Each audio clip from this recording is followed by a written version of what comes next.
What if this isn't your first life? What if the dreams you thought were random were fragments of another existence? What if the places you feel strangely drawn to are cities your soul once walked centuries ago? Across ancient temples whispered through time, passed down in sacred texts from the east to the west, one belief echoes through generations, that death is not the end, but merely a doorway. Welcome to Yesterday's Mysteries, where history and the supernatural entwine. Tonight we delve into a mystery older than memory itself, reincarnation. A concept so ancient, so haunting, it challenges the very core of who you think you are. In this documentary, we'll explore the origins of reincarnation across civilizations, from the tombs of pharaohs to the scripts of Hindu sages, from Tibetan monks to modern-day case studies that defy science. And then, we'll ask the question that has left even skeptics wondering. Could you have lived before? Because some people remember things they shouldn't, languages they never studied, faces they've never seen yet recognize, fears with no cause, scars with no wounds. Could these be the signs? Prepare to question your past, your present, and your purpose, because what you're about to discover may change the way you see life and death forever. You die and then you wake up, not in heaven, not in darkness, but in a new body, a new place, a new time. What if this isn't just a story? What if it's not fiction or faith, but a forgotten truth? Reincarnation. It's one of the oldest ideas in human history, yet perhaps one of the most misunderstood. To some, it's spiritual fantasy. To others, it's their entire worldview, a truth so foundational that life itself makes no sense without it. At its core, reincarnation is the belief that the soul, your soul, is eternal, that it wears bodies like clothing, shedding one when it becomes worn, only to don another. Life after life, death after death, across centuries, across continents, across civilizations. This belief didn't emerge from a single religion or philosophy. It appeared, almost simultaneously, in different corners of the ancient world. In Hinduism, the soul is called the Atman, eternal, unchanging, and trapped in a cycle called samsara, birth, death, rebirth. It's driven by karma, the sum of our actions, intentions, and consequences. Every good deed, every lie, every betrayal, we carry them all, not in memory, but in the soul. In Buddhism, reincarnation is more subtle. It isn't about a soul being reborn, but about consciousness continuing in a chain reaction, like fire passed from one candle to the next. The self isn't constant, but something persists, an essence, a momentum, like echoes of who you were. In Jainism, Taoism, Sikhism, and even ancient Greek philosophy, reincarnation plays a central role. Even the great philosopher Plato believed that every soul had seen countless lives before being born again. So where did it come from? It's as though this idea wasn't invented, but remembered. Some say that reincarnation offers the only satisfying answer to the unfairness of life. Why are some born into suffering and others into comfort? Why do some people seem wise beyond their years, while others stumble through the same mistakes? Reincarnation says, because this isn't your first try. It proposes that every soul is on a journey, a long one, a spiritual evolution, each life a chapter, each mistake a lesson, each success a step forward. And for some, a step backward. Because reincarnation is not always gentle, it is not always just, it is not always kind. It is, above all, justified according to the soul's debts and merits. The life you live today may be the harvest of seeds planted long ago. But reincarnation isn't just about the past, it's also about the future. Who will you be next? What will you carry with you? What will you leave behind? And perhaps the most haunting question of all, have you already lived before?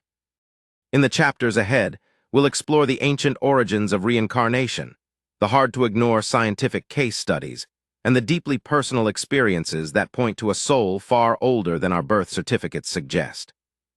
We'll look at the signs, the dreams, the fears, the birthmarks, the talents, and the strange, sudden recognitions that hint we've done this all before. Because once you begin to question death, you must also question life, and once you begin to wonder who you might have been, you may never see yourself the same way again. Before science, before cities, before history was written, the belief in reincarnation was already alive. Across the world, long before these cultures had the means to communicate, A strange and powerful idea echoed through their stories, rituals, and scriptures. We come back. The earliest sacred texts in the world, the Upanishads, written in ancient India, speak of the soul's endless cycle through time. They describe Atman, the eternal self, taking form after form in a quest for liberation. The soul is said to migrate across species, castes, and even planets, learning, evolving, remembering. In Hindu belief, to break this cycle, samsara, one must achieve moksha, a release from rebirth. But until then, life after life unfolds, shaped by karma, our choices, our consequences. In Buddhism, the idea takes a different shape. Buddha taught that rebirth is not about a soul traveling, but about clinging. Desires, attachments, even identities, these fuel the cycle. To break it, one must reach nirvana, the extinguishing of desire, the end of suffering. But until then, we return, again and again. But the East was not alone. In ancient Egypt, they believed the soul had many parts, the ka, the ba, the ak. After death, the soul would journey through the underworld. If it passed the tests of judgment, it might return. Pharaohs commissioned elaborate tombs not just for comfort in the afterlife, but preparation for return. The Book of the Dead speaks of cycles, trials, and rebirth. The Greeks weren't far behind. The philosopher Pythagoras believed he could recall his past lives. He claimed to have once been a soldier named Euphorbus, wounded at Troy. Plato, too, taught that knowledge was not learned but remembered, a remnant of past lives. He spoke of souls choosing their next incarnation, drawn by their past desires and unresolved lessons. The Celts, too, believed in the return of the soul. Roman historians recorded their shocking fearlessness in battle, saying they believed death was not an end, but merely a pause before returning to fight again. In African traditions, especially among the Yoruba and Igbo peoples, the concept of the ancestor return is powerful. Children are sometimes believed to be reborn ancestors, and entire naming traditions reflect this belief. Even among Native American tribes, particularly the Inuit and some Northwest Coast cultures, elders tell of children born with knowledge of events that occurred before they were born, events they should not know. In Tibetan Buddhism, reincarnation isn't just accepted, it is organized.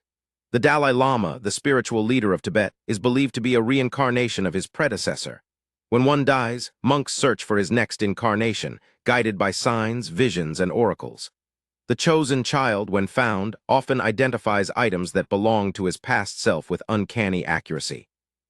So many cultures, so many continents, all carrying the same strange truth. They believed that we come back. Not randomly, not endlessly, but with purpose. These beliefs didn't survive by chance. They were preserved through war, colonialism, and suppression, passed down in secret, whispered from teacher to disciple, etched into cave walls, sung in chants, and repeated in bedtime stories across generations. How could cultures so separated by geography and time all arrive at the same conclusion? Perhaps they didn't discover reincarnation. Perhaps they remembered it. Or perhaps they witnessed it. What happens when a child is born remembering names, places, and people they should never know? What happens when dreams bring memories of lives never lived? What happens when the echoes of history are not found in books, but in the soul? These questions were once dismissed as superstition. But not anymore. Because as we moved into the modern world, something unexpected began to happen. Stories surfaced, children spoke, psychologists began to listen, and science began to question. And in the next chapter, we'll dive into the research that defied belief and the doctors who followed the evidence, wherever it led. Even when it led beyond death. Science was built to explore the unknown. But what happens when the unknown begins to whisper from beyond the grave? For centuries, the idea of reincarnation belonged to religion, mysticism, and philosophy. It lived in temples, not laboratories. But in the mid-20th century, one man changed everything. His name was Dr. Ian Stevenson, a respected psychiatrist and researcher at the University of Virginia. He didn't set out to prove reincarnation. He simply wanted to understand a mystery that wouldn't go away. Children remembering lives they never lived. Stevenson began collecting cases, not rumors or vague anecdotes, but specific, testable accounts. Children who, between the ages of 2 and 5, spoke of previous families, homes, jobs, and even violent deaths. Their stories weren't just imaginative, they were precise. Names, places, details no child should know. He would travel across the globe, recording their words, meeting the families they claimed to remember. He verified details. He examined evidence. He looked for fraud, coaching, coincidence. And time after time, he couldn't explain it. One of the most famous cases involved a young boy in Lebanon who insisted he had been a mechanic in a nearby village. He named his previous employer, described his house, recalled how he had died when a truck exploded. When Dr. Stevenson investigated, he found that such a man had indeed existed. Every detail the child shared, down to the names of coworkers, checked out. Stevenson documented over 2,500 cases. Many involved violent deaths. Many included birthmarks or physical defects that matched the injuries remembered. A boy in India said he had been shot in the head in a past life. He was born with a misshapen skull and a birthmark precisely where the bullet had entered. A Burmese child recalled being a Japanese soldier during World War II, speaking Japanese phrases he'd never heard in his environment, reacting with terror to the sight of planes.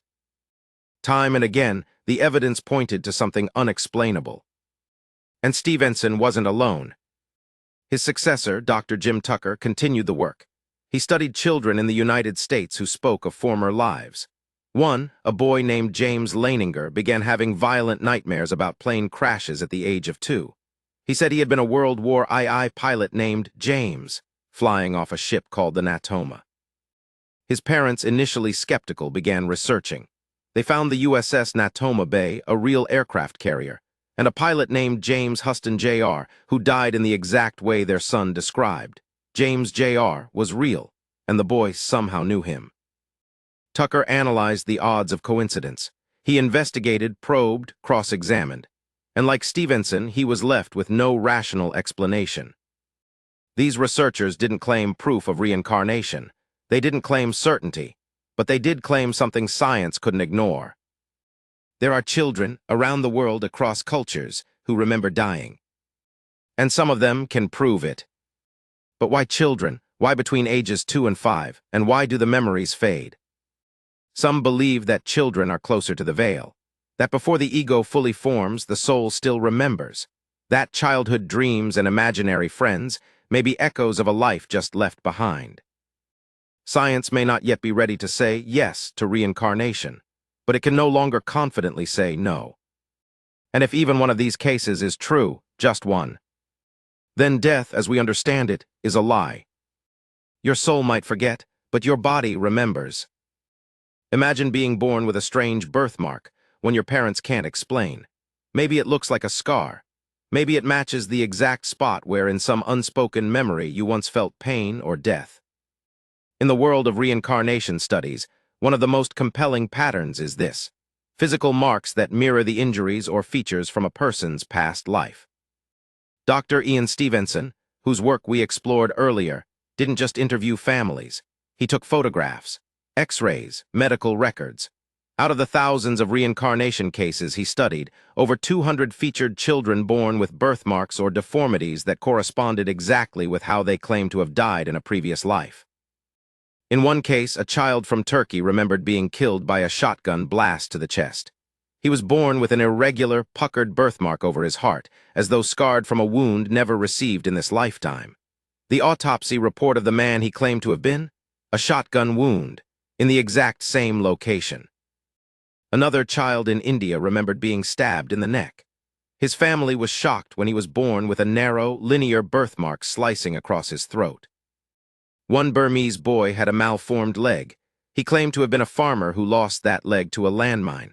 The deformity matched precisely. Coincidence or cellular memory? Can trauma so powerful, so deeply etched, carry over into a new life?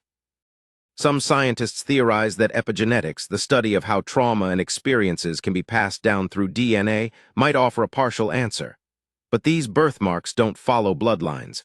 They don't appear in inherited patterns. They seem to follow the soul, not the genes. Stevenson's meticulous documentation rules out trickery. The families weren't seeking fame.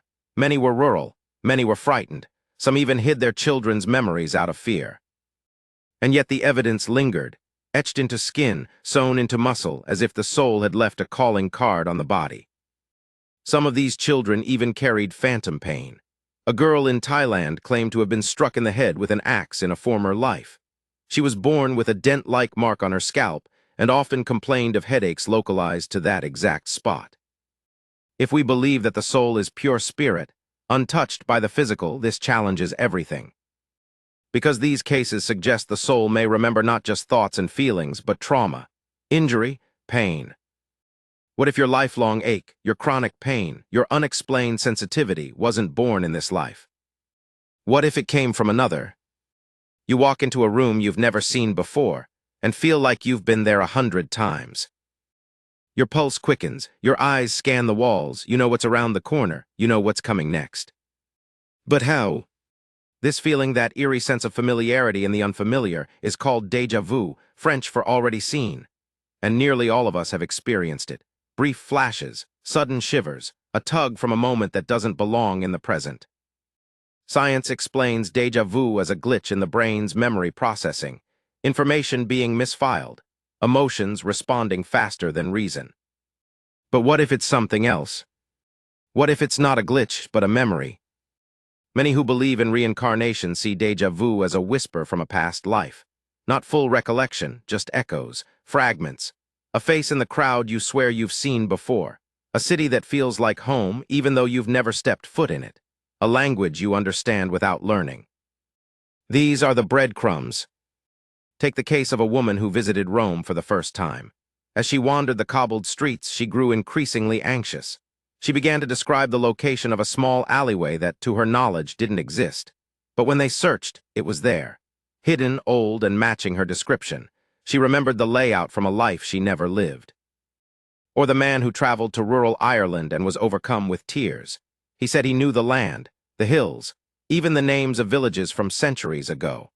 Later research revealed his descriptions matched records from the 1700s, names long erased from maps. These moments defy logic. They aren't rehearsed or imagined. They strike fast. They feel real, as though the soul is remembering faster than the body can keep up. Déjà vu may be a glitch, or it may be proof that our souls don't just carry memories, they carry maps. Maps of places, people, patterns. Some say that places remember us too. That certain energies linger. That when we return to a place we've lived before, there is recognition, not just from within us, but around us. Have you ever stepped into a place and felt a strange peace, a familiarity you couldn't explain? That may not be coincidence. It may be your soul remembering home. Sometimes what follows you isn't a memory. It's a feeling, a fear, a fire you can't explain. You're terrified of water, though you've never had a near-drowning experience. You panic when you see fire. You flinch at loud sounds or small spaces or tall heights, but no trauma in your life explains it. What if these fears aren't yours? What if they're inherited from a past life? Reincarnation researchers have found a fascinating pattern. Children and adults who suffer from intense phobias or deep passions that seem disconnected from anything they've experienced. These aren't mild preferences. These are compulsions. Emotional forces that shape lives, relationships, even destinies. Take the case of a boy in Sri Lanka who, from the age of 3, refused to go near a train. He would scream in terror whenever one passed. When questioned, he said he had once fallen beneath a train in a previous life and was cut into pieces. His details were so specific, so haunting, that local newspapers investigated and found a man who had died in precisely that way on the tracks a few years before the boy's birth. In America, a young girl had recurring nightmares of being trapped in a burning building. She would cry and hide when candles were lit. As she grew older, she developed a paralyzing fear of fire, yet she had never had any fire-related trauma. Under hypnosis, she recalled being a nurse during a hospital blaze in 1918. She described the uniforms, the building's layout, even names. Historical records confirmed her account. But it's not just fears that linger. Talents do too. A 5-year-old boy in India began sculpting miniature statues out of clay with remarkable precision. No one in his family had any artistic background. When asked how he learned, he replied simply, "I used to do this before when I lived in the other house with my other mother." Another child born in war-torn Syria had an uncanny ability to play the violin, perfect pitch, elegant technique, with no formal training. She claimed to have been a European man who performed on stages before dying in an accident. Her playing stunned music professors who had no explanation. These aren't isolated events. A boy in Lebanon claimed he'd been a police officer shot in the line of duty. From an early age, he was obsessed with law enforcement, wore makeshift uniforms, and gave orders to imaginary criminals. He even developed a limp, despite no physical cause, and said it was from where he'd been shot. Records later verified the officer and the injury. Psychologists who explore reincarnation cases often find that unfinished business, whether love, regret, guilt, or obsession, carries over. The soul clings to unresolved stories like a book left open. And it doesn't just whisper. It demands to be completed. These echoes can shape our passions. They can steer us toward people and places we've never known. Sometimes they push us toward resolution. Other times they trap us in cycles. If you've ever wondered why certain fears or interests cling so tightly to you, despite having no cause in your life today, ask yourself this. What if you didn't start fresh? What if your story began before your birth? How does a child, barely able to speak, sit at a piano and perform with the grace of a master? How does a 6-year-old paint with the skill of a Renaissance artist, or speak multiple languages without ever learning them? These children are called prodigies, rare individuals whose talents seem almost supernatural. And while science scrambles to explain them through brain chemistry, IQ, and genetics, some believe there's another answer. They've done it before. Take Akane Kramaric, the child prodigy who began painting angelic, detailed portraits at the age of 4, without any formal lessons. She claimed she received visions, that her hands knew what to do. Her most famous work, Prince of Peace, depicts a lifelike portrait of Jesus that she said came to her in dreams. Where did this ability come from? Or consider Amira Willighagen, who at 9 years old performed opera on a global stage with no professional training. Her voice, mature, powerful, emotionally complex, left audiences stunned. Opera veterans said her performance carried emotional memory that children shouldn't possess. Then there's Ravi Shankar Sharma, a boy in India who began reciting Sanskrit scriptures as a toddler, word for word, with perfect pronunciation, despite being born into a non-Hindu family who had never heard those texts. And James Leininger, the child who remembered being a World War II pilot, didn't just talk about planes. He could identify them by model, make, and combat function. His knowledge went far beyond any toddler's comprehension. These aren't tricks, these aren't coached. In many cases, the parents are bewildered. The children, too young to understand the fame or attention, simply express what they know. Some researchers suggest that genius may be a soul remembering its craft. Think of musicians, artists, scientists, those whose talents seem to transcend time. What if their natural gifts were the result of decades or centuries of previous mastery? When you come back, the theory goes, you don't start from zero. You carry an imprint, a vibration, a spark of something you've done before. Sometimes that spark stays quiet, waiting. Other times, it roars into flame. In Eastern traditions, this is known as samskara, latent impressions carried by the soul. These impressions can lead to instinctual knowledge, creative fluency, or even spiritual insight far beyond one's age. What if your passions, the ones you've had since childhood, aren't new? What if they are your soul, remembering its purpose? When you look at prodigies, ask yourself, is this brilliance or is it remembrance? A life doesn't always end when the heart stops beating. Sometimes it just continues through another. Have you ever met someone and instantly felt like you've known them forever? Not just a sense of comfort, but recognition, as if your soul leaned forward and whispered, "There you are." In reincarnation lore, these people are not strangers. They are soulmates, not always romantic, but deeply significant souls you've traveled with before. The idea is simple yet profound. Souls don't reincarnate alone. They travel in soul groups. Families, lovers, friends, even enemies, drawn together again and again to heal, grow, or complete unfinished karmic ties. The patterns are everywhere. A child in Sweden looks into his mother's eyes and says, "I used to be your brother before." A toddler calls his father by the name of a long-deceased grandfather and behaves just like him. In many cases, children remember past life relationships with the very people now raising them. One Indian boy told his mother she used to be his wife. He even remembered their fights, details only her deceased husband would have known. Some couples feel an overwhelming connection on first meeting. They finish each other's sentences, dream the same dreams, share uncanny synchronicities. Perhaps that connection is not new, it's simply renewed. A famous case involves two American women who, under separate regression therapy sessions, described living together as sisters in ancient Greece. They had never met before, yet their stories matched. The names, the roles, even specific daily routines. And it's not always love that pulls us back together. Sometimes it's conflict. A therapist once worked with a woman who had an intense, unshakable hatred for her coworker. Under hypnosis, she recalled being betrayed by that same soul in a previous life. The coworker, of course, had no memory, but the emotion was real. Once uncovered, the anger softened. This is the karmic web. We come back to complete what was left undone, to repair, to evolve, to forgive. Have you ever met someone and felt an instant fear or intense attraction?